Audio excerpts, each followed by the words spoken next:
لقب مدح میں بھی ہے حضور اور ذم میں بھی ہے.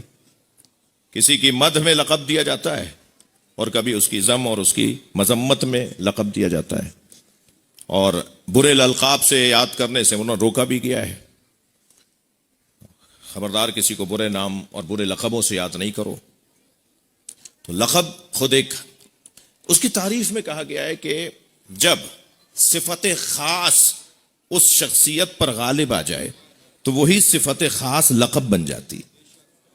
اور بعض اوقات بعض ہستیوں کے القاب ان کی ذات کا حصہ ہونے کی وجہ سے وہ لقب نہیں بلکہ وہ نام بن جاتے ہیں. لقب کا آپ دیکھیے بی بی کے القاب میں ایک لقب ہے انسیہ. بی بی کے القاب میں ایک لقب ہے بطول.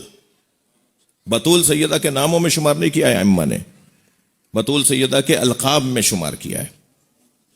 مثلا رشیدہ, مثلا تقیہ, مثلا نقیہ, یہ بی بی کے القاب میں سے لقب ہیں.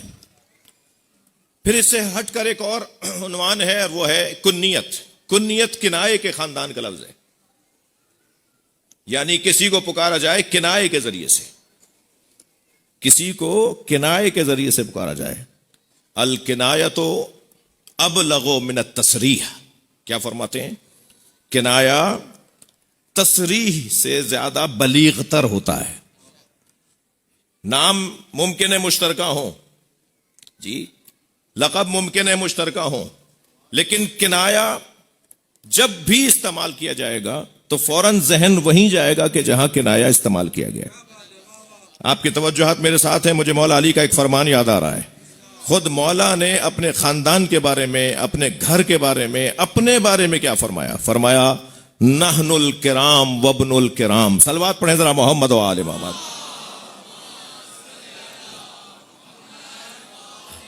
ہاں ہم مکرم لوگ ہیں اور مکرم لوگوں کی اولاد ہیں. نحن الکرام وابن الکرام. ہم خود بھی مکرم اور معظم ہیں, اور جن کی اولادیں ہیں وہ بھی مکرم اور معظم لوگ ہیں. ہم ان اجداد کی اولاد ہیں جو مکرم ہیں. نحن الکرام وابن الکرام والطفلنا فی المہد یکننا. اور ہمارے بچوں کو گہواروں میں ہی کنیت سے پکارا جاتا ہے. ہمارے بچے گہوارے میں نظر آئیں, وہ عام بچوں کی طرح نہیں ہیں جی. روایت کہتی ہے حضرت حشام داخل ہوئے امام جعفر صادق علیہ السلام سے زیارت کے لیے, ملاقات کے لیے. غلام نے بتایا کہ حضرت کے ہاں آج ہی ایک بچے کی آمد ہوئی ہے, بچے کی ولادت ہوئی ہے. حضرت اپنے نومولود بچے کے ساتھ مصروف گفتگو ہیں. غلام نے پہنچایا اس جگہ تک جہاں گہوارے میں نومولود ہے, اور امام صادق کی پشت ہے حشام کی طرف اور رخ ہے گہوارے کی طرف, اور حضرت اس بچے سے کوئی بات کر رہے ہیں.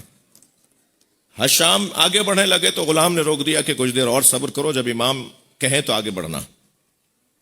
یہ رکے کھڑے ہیں کہ ایک مرتبہ امام مڑے اور حضرت مڑ کر فرمایا سلم حجت اللہ. سلام کرو اللہ کی حجت کو. حشام کہتے ہیں میں قریب گیا, جیسے جا کے میں نے سلام کیا تو فصیح عربی میں اس نومولود نے مجھے جواب دیا. جواب سلام دے کر فرمایا غیر اسم ابنتک. اپنی بچی کا نام بدل دو جو تم نے ایک ہفتے پہلے رکھا ہے, ہمیں حمیرہ نام پسند نہیں ہے. یہ گہوارے کے اندر بولنے والی ہستیاں. حضرت فرما رہے ہیں وَالطِّفْلُنَا فِي الْمَهْدِ يُكَنَّا. ہمارے تو بچوں کی کنیتیں گہواروں میں رکھ دی جاتی ہیں. بی بی کی کنیتوں میں, مقدمہ میرا یہاں کسی حد تک تمام سمجھوں تو بہتر ہے, بی بی کی کنیتوں میں ایک کنیت ہے ام الاسماء. اسماء الحسنى ذہن میں ہے. نحن اسماء الحسنى وللہ اسماء الحسنى. اللہ ہی کے لیے بہترین نام ہے. حضرت فرما رہے ہم اللہ کے بہترین نام ہیں. وہ جو اللہ کے بہترین نام ہیں ان ناموں کو, لہذا ایک اور حدیث میں آیا الائمۃ اسماء اللہ. اسماء اللہ ائمہ اہل بیت ہیں. ائمہ اہل بیت اللہ کے نام ہیں. اور ان اللہ کے ناموں کی ام الاسما جناب زہرا، بی بی کی ایک کنیت ہے ام الاسما۔ ممکن ہے کوئی بچہ یہ سوچے کہ تمام ائمہ اہل بیت کی اگر ام ہے جناب زہرا تو اس میں تو مولا علی بھی ہیں۔ تو اس بچے سے کہوں گا کہ اگر ام الاسما میں، ام الائمہ میں مولا علی کا تصور سے تمہیں اس کنیت کے اوپر کوئی شبہ آ رہا ہے تو کیا بھول گئے کہ فاطمہ تو ام ابیہا بھی ہیں؟